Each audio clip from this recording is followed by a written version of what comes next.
Hello! Bienvenue dans une nouvelle vidéo avec Phil et Dia. Aujourd'hui, on se retrouve à l'aube de l'arrivée de la nouvelle saison qui arrive le 3 septembre prochain. Ouais, enfin, moi je veux dire, sur Netflix c'est écrit depuis 3-4 mois, la nouvelle saison arrive bientôt. Coup de gueule. Ah non mais franchement, Netflix, si vous regardez cette vidéo, bon, ça m'étonnerait, mais sur un malentendu, ne faites pas ça, parce que moi je regarde tous les jours, et puis j'ai re-regardé toutes les saisons de la Casa des Papel. Trop tôt. Bah oui, voilà. Je vais pas la re-regarder, c'est terminé. Elle dit ça, mais vous allez voir. Être là, au mois d'août, au mois de juillet, être là genre, ah oui, putain, attends, je me souviens déjà, je vais re-regarder. Donc, comme on le disait, donc, la saison 5 de Casa des Papel arrive le 3 septembre, en tout cas le volume 1 qui a été annoncé le 24 mai dernier sur Netflix. Donc, on s'est dit qu'on allait faire une vidéo des 10 anecdotes en rapport avec la série. Donc, c'est parti. On va parler du personnage que je pense que les hommes adorent dans cette série, le personnage de Tokyo la Bombasse. Ouais. La scène où elle sort de... Comme dans James Bond, c'est quand ils sont sur l'île là et qu'elle sort en maillot de bain. Ah oui, non, oui. mais elle a encore... Enfin bref, ce n'est pas le sujet. Mais du coup, le personnage de Tokyo, à la base, il avait été prévu pour une femme d'une quarantaine d'années. Et en fait, c'est la fameuse Ursula Corbero qui a passé le casting, qui a tapé dans l'œil des producteurs et des réalisateurs. Et du coup, ils ont réajusté tout le personnage en fonction de sa personnalité pour pouvoir du coup intégrer l'actrice dans la série. Après quoi, ils ont décidé d'adapter le personnage d'Ursula en lien avec le personnage de Nathalie Portman dans le film Léon. Je ne sais pas si vous l'avez déjà vu. Mathilda en l'occurrence. Donc voilà, quand on regarde les deux personnages, on voit qu'il y a une similitude au niveau du style vestimentaire, de la coupe de cheveux, au niveau des accessoires. Et du coup, ils ont bien fait parce qu'on a vu que le personnage cartonnait. Donc c'est très bien. Donc là, on va parler un petit peu du professeur. Donc je pense que vous avez dû remarquer qu'il avait un petit tic de lunettes. Il remet il fait un truc comme ça. Je le fais bien. Il met son pouce comme ça et après il repousse avec son index. C'était un tic de l'acteur qui ne porte pas de lunettes en temps normal. Il avait du mal à voir des lunettes, quoi. Donc c'est pas facile au début quand on n'a jamais de lunettes d'emporter. Et du coup, ça a été demandé par la production pour apporter une petite touche encore un peu plus maniaque au personnage, du coup de l'accentuer. Et du coup, c'est resté. Mais de base, c'était pas prévu, quoi. D'ailleurs, est-ce que tu le trouves beau ?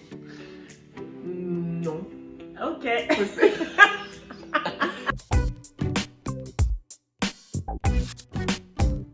Sachez que les auteurs se sont cassés la tête pour écrire les épisodes de la Casa des Papel et notamment pour l'épisode pilote qui a été réécrit. Vous savez combien de fois ? Essayez de deviner dans les commentaires. 52 fois pour tourner une série, enfin en tout cas réécrire un seul épisode 52 fois, c'est qu'ils voulaient vraiment que ça soit accrocheur et en l'occurrence ils ont tout pété, ça a fonctionné.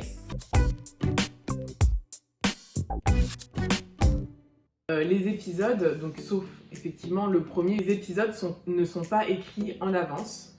Ils le font au fur et à mesure pour voir si ça reste cohérent et que ça fasse pas too much. Même si des fois. Bon, il y a eu quelques scènes, voilà, tu te dis. On aurait pu s'en passer.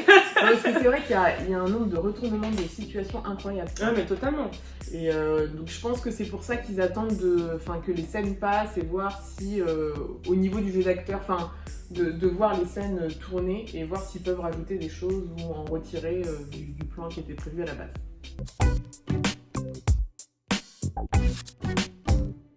Quand on voit la série, on se doute que la production a été très intense. Et du coup, justement, l'acteur qui joue le rôle de Berlin a confié dans une interview que, au début, que chacun est très différent de base dans la vie de tous les jours, parce que on sent quand même que les personnages sont adaptés par rapport à la personnalité qu'on peut retrouver dans la vraie vie. Et du coup, il confie dans une interview que ça a été très difficile au niveau de l'entente et de la cohésion d'équipe à leur début, donc j'imagine très bien. Et qu'après, donc, il confie que ils sont restés professionnels et que à force de tourner ensemble, je pense qu'effectivement les liens ils sont comme ça parce que tu passes ta vie avec la personne sur le tournage et du coup maintenant ils sont tous super potes. Donc c'est intéressant, je trouvais, de savoir que au début c'était un peu un petit peu comme dans la série. Enfin, au début ils sont pas comme cul et cheville. Oui, et puis, au fur et à mesure ça. des épisodes, tu vois qu'ils s'attachent alors que c'est des personnes totalement différentes avec un vécu différent, etc. C'est ça.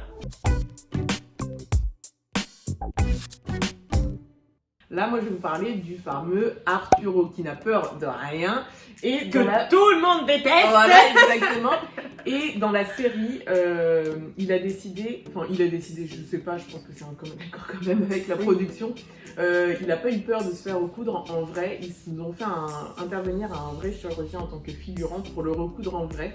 Et ses collègues étaient morts de rire, apparemment. Non mais en même temps, tu m'étonnes, le mec il a dû souffrir le martyr. Mais oui, de ouf.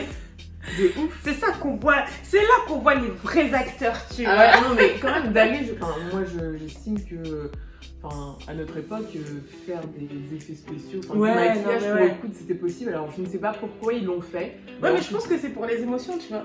Parce que du coup, tu sens pas la douleur et tout, genre tu douilles vraiment pour de vrai et du coup ça rend le truc encore plus réaliste. Après, il a été dit qu'il a fait que 1 ou 2 points de suture, tu vois. Mais Arturo, tu nous déçois.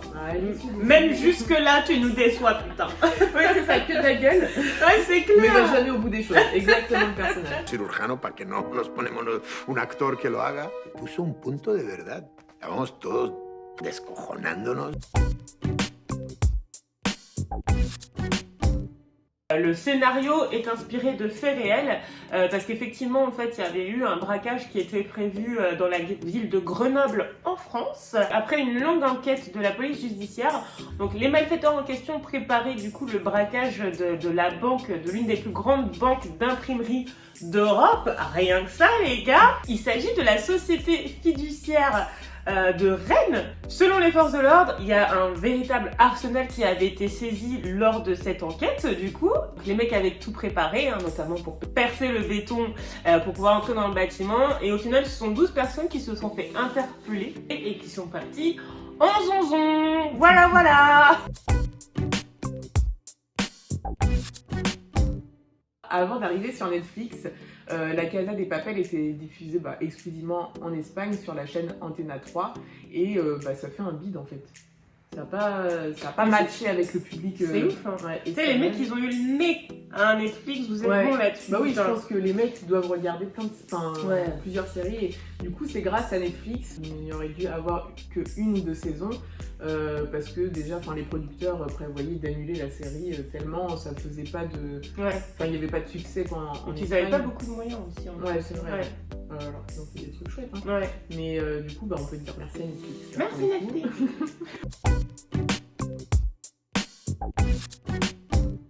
Je pense que si vous regardez la série, vous avez pu remarquer que chacun des personnages portait des noms de villes. Et à la base, ce n'était pas du tout ce qui était prévu. Donc le producteur et scénariste de la série, Alex Pina, avait prévu du coup d'attribuer des noms de planètes à chacun des personnages.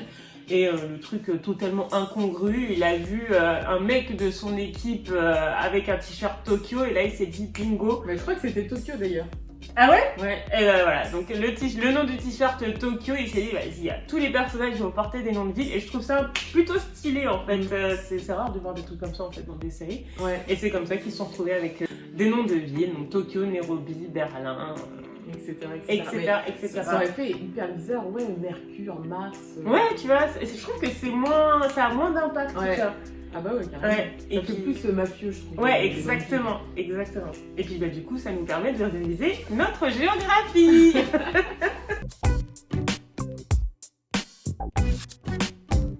Et pour finir, tous les braqueurs devaient être atteints d'une maladie, d'être en phase terminale, ce qui justifiait qu'ils fassent un gros coup comme ça, car ils n'avaient plus rien à perdre. Mais finalement, les réalisateurs ont décidé qu'il n'y aurait que Berlin à être malade. C'est la fin de cette vidéo. Donc c'est tout pour les anecdotes qu'on a trouvées sur cette série. Si tu en as de ton côté, n'hésite pas à les partager dans les commentaires. Et si tu veux qu'on fasse des anecdotes sur d'autres séries, parce que vu le nombre de séries qu'il y a, je peux te dire qu'on a de quoi faire. Et puis on adore les gossips. On adore les gossips et on adore regarder les séries. Donc fais-nous plaisir les gars, proposez-nous des séries dans les commentaires. Et n'hésite pas à liker cette vidéo du coup si elle t'a plu, comme ça nous on saura si c'est un format qui t'intéresse. Et abonne-toi à la chaîne, ça nous fera toujours plaisir. Et on se dit à la semaine prochaine pour une nouvelle vidéo. Ciao ciao!